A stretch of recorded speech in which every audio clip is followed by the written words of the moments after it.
You've ever jolted awake in the dead of night, your eyes snapping open to see the clock glowing with those 3 digits, 3 a.m. You feel something crawling under your skin. Your heart pounds like it's trying to escape your chest. Most people shrug it off as stress. They blame late-night coffee. But Father Pio knew better. He understood that when the world sleeps, a war rages in dimensions we cannot see.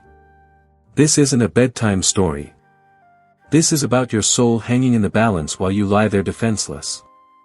What I'm about to reveal will change how you see every single night for the rest of your life. Don't click away. By the end of this video, you'll understand why that 3 a.m. wake-up call is the most important warning you've ever received. Father Pio didn't just talk about spiritual warfare. He lived it. He bled from it. Night after night in his cell, he fought while the world slept in ignorance. His letters describe attacks so violent they were physically real. Fellow monks would find his room in shambles. Furniture overturned. The stench of sulfur hanging in the air like a toxic fog. He was dragged from his bed. Beaten by invisible hands. Mocked by voices that whispered his deepest fears with twisted glee. And when did these assaults peak? Always clustering around that specific time when the veil between worlds grows tissue thin. The Catholic mystical tradition has recognized this pattern for centuries. It is a dark mirror image that mocks the sacred. Think about it. At 3 in the afternoon, Christ breathed his last on Calvary. He spoke words of triumph. He opened the floodgates of divine mercy. That is the hour of great mercy. Now, flip that coin. Travel 12 hours to the exact opposite. You land in the territory of the enemy. Spiritual masters call this the devil's hour. It is when demonic forces launch their most aggressive campaigns against sleeping souls. It is a blasphemous parody. A mockery timed to invert what is most holy. Why does this matter to you? Because when you drift into unconsciousness, your rational mind takes a break. Your spiritual defenses lower like a drawbridge. Suddenly, you're vulnerable. The enemy knows this. Demonic intelligence has studied human psychology for millennia. They understand that a sleeping target is an easy target. A mind wandering through dreams can be influenced, tormented, or whispered to without resistance. But Father Pio had a secret weapon to stop this, and I'm going to show you exactly how to use it. Saint John Vianney experienced these nocturnal attacks too. He nicknamed his tormentor the Grappin. He was awakened by terrifying noises and a bed shaking violently.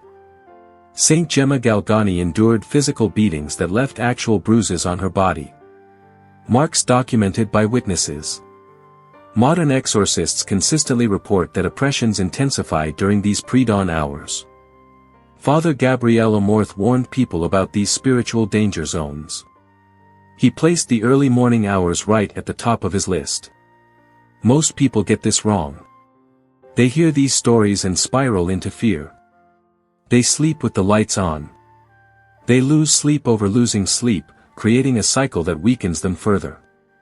But Father Pio didn't cower. He didn't beg for it to stop. He went on the offensive. He prayed harder. Longer. With more intensity.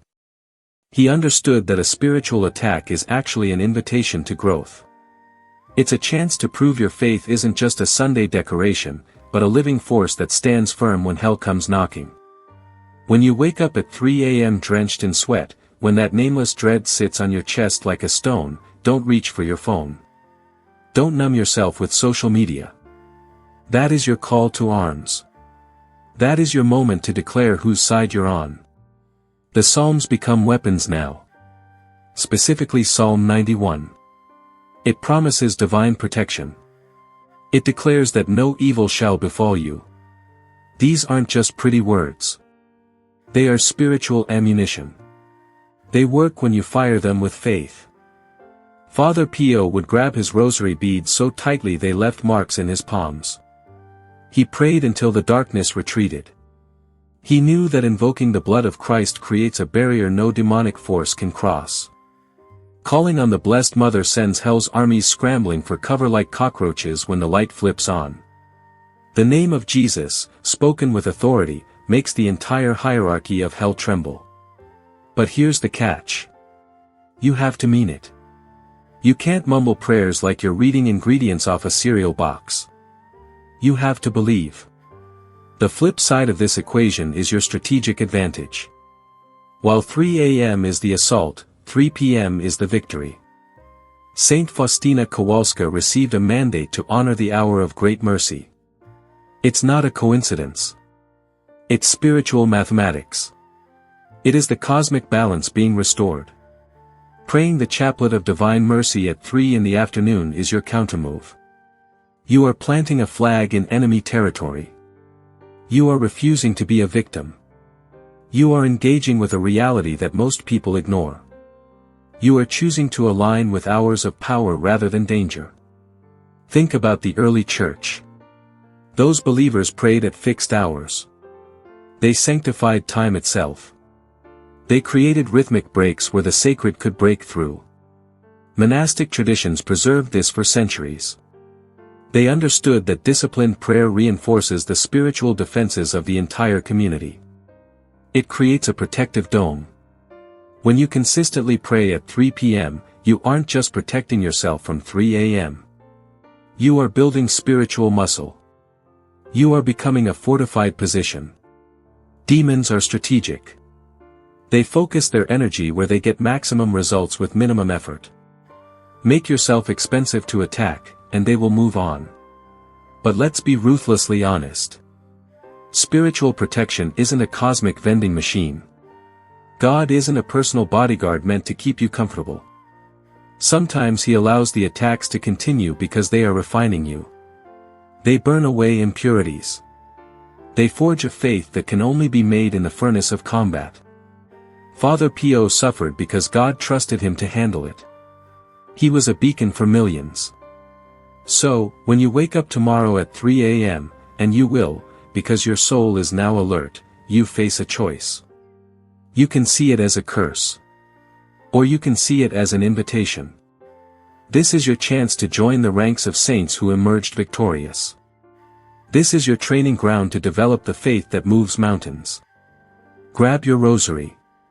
Speak the name that demons cannot stand. Claim the protection purchased for you 2,000 years ago on a Roman execution stake. Don't whisper your prayers like you're embarrassed. Declare them. Shout them if you have to. Let every spiritual force know exactly who you serve. The battle is more real than the mattress you're lying on. But the victory is already decided. It is guaranteed for anyone who chooses the winning side. Have you felt that jarring wake-up call? That moment where everything feels wrong? Share your story in the comments. Your testimony proves we are not alone. It proves the war is real. If this has opened your eyes to the war over your soul, type, at 3 a.m., I pray, in the comments.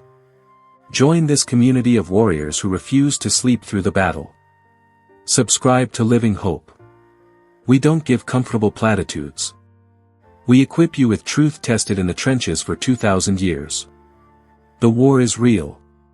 The enemy is relentless. But the commander of heaven's armies has already won. Decide right now. Will you fight alongside him, or sleep through the most important battle of your existence?